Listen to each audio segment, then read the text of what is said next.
It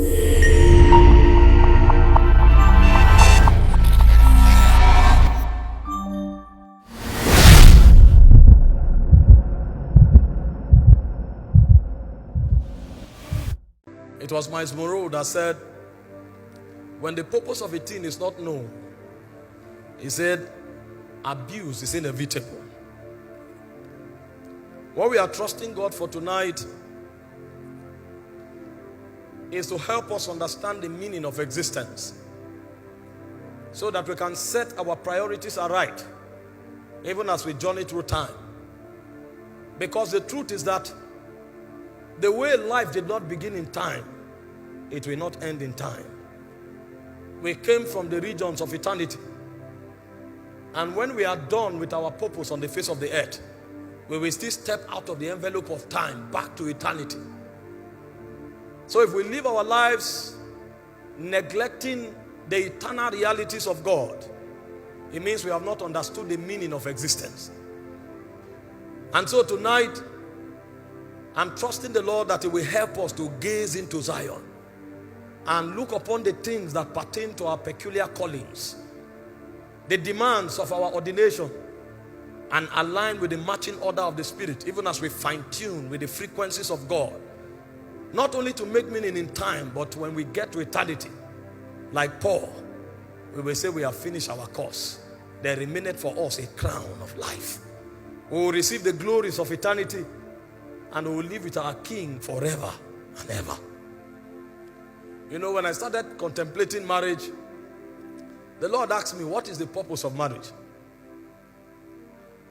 And the thoughts of the things that were taught began to run through my mind. You know, we hear things like, marry who you love. It's about happiness. Make sure you are happy. And all of these are very beautiful. But the Lord said to me, He said, does marriage sit on these things? Because you can be happy with somebody that is not going in the direction of your destiny, if you have not found your destiny. Because the things that make men happy are strange. The things that make men happy, they are strange. And God began to give me some secret things that I've never heard preached anywhere. You know, He told me the first purpose of marriage is to give you the privilege to be conformed to the image of God. He said that is why you will not find who you want to marry on the street. You will walk on that person. You will cultivate that person. And while you are cultivating that person, yourself will be cultivated in the process. So you may be looking for a woman that is patient. Meanwhile, her impatience is what will help you to learn temperance and endurance. So when God points at your wife may not have patience. So if you are looking for marriage to be happy, and you think happiness is about patience, you will miss your wife. Because the idea is that you'll be conformed to the image of Christ. Meanwhile, the endurance that you don't have is our patience that will teach you that endurance. So God will deliberately allow you to marry her, and it may take you 6 years to cultivate endurance. And you will learn it by teaching her. That's a school of the Spirit. So He said a higher purpose of marriage is for you to be conformed to the image of God. So that happiness will be captured in fulfillment, not in excitement. It is when you have cultivated her and the glory in her spirit begins to emanate. That's when you'll be fulfilled. It's in that fulfillment that you'll be happy. And I never saw it anywhere. So I began to, you know, I used to love tall and fair damsels.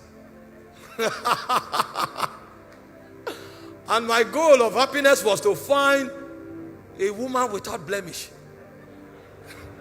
When I went to pray, I gazed into the spirit and I contemplated a tall and elegant damsel, flawless in expression. He said, what I'm looking for is for you to be conformed to the image of God. So it changed my paradigm. So when the purpose of a thing is not known, the abuse is inevitable. He told me the second purpose of marriage is to preserve divine heritage. He said the reason you could trace Jesus back to Adam is because God trapped that divine order in a bloodline. So when men hide things, they hide them in a bank. But when God hides things, He hides it in men. So the choices of marriage is to help transfer eternal ordinations from one generation to another. So it is God's way of hiding dimensions of the spirit. So God will prefer you marry someone with a godly heritage than to marry a diva. Because God is trapping an ordination. And only in such vessels can eternal ordination be captured. I said, wow. I was not ready to marry. If I married 5 years ago, my wife would have been a goddess. But my ministry would have ended by now. He said the third purpose of marriage is worship. He said because it is in finding your wife that you will learn how to bend your will. Because worship is not a good song. Worship is the ability to conform to the will of the Father.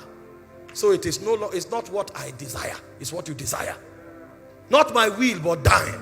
And he said it's a marriage that you will discover that. I said, wow. So when the purpose of a thing is not known, the abuse is inevitable.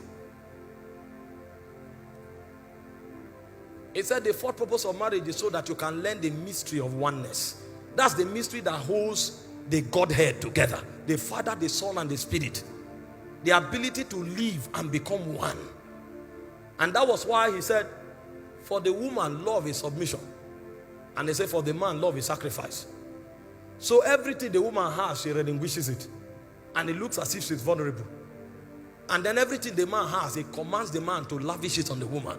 So at the end of the day, nobody owns nothing. And as they grow on that corridor, a point comes, the woman is lost in the man and the man is lost in the woman. So the mystery of divinity can be manifested in their home. So when you step into their family become heaven on earth. Because God dwells there. You know, when you come on the altar, you can coordinate yourself. You can't do that with your wife. Your wife knows you. So when you are trying to act wise, they will say, this man is a hypocrite. I know. And when you look at the face of the woman, you can tell who that man is. When oneness is achieved, alignment is achieved. So that man, his communication frequency with his wife will become heightened. When he looks at that woman, he is saying much more than words can never articulate. That's a mystery. It's only in the Godhead that you find such mystery. That the Son can be on earth. He knows what the Father is doing in heaven. It's oneness. He said the fifth purpose is priesthood.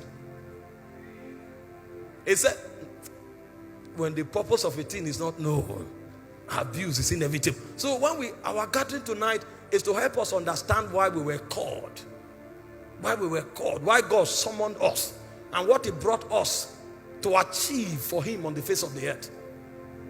Because God did not call us for the formality of a call. Because if it was about the formality, when you come to church and you are excited, that would have been enough. But there is something God wants to achieve that is deeper than our excitement. Even though our excitement is part of it. Because He gave us emotion. If it was not necessary, He wouldn't have given us the emotion He gave us. But beyond it, there is something God wants to achieve.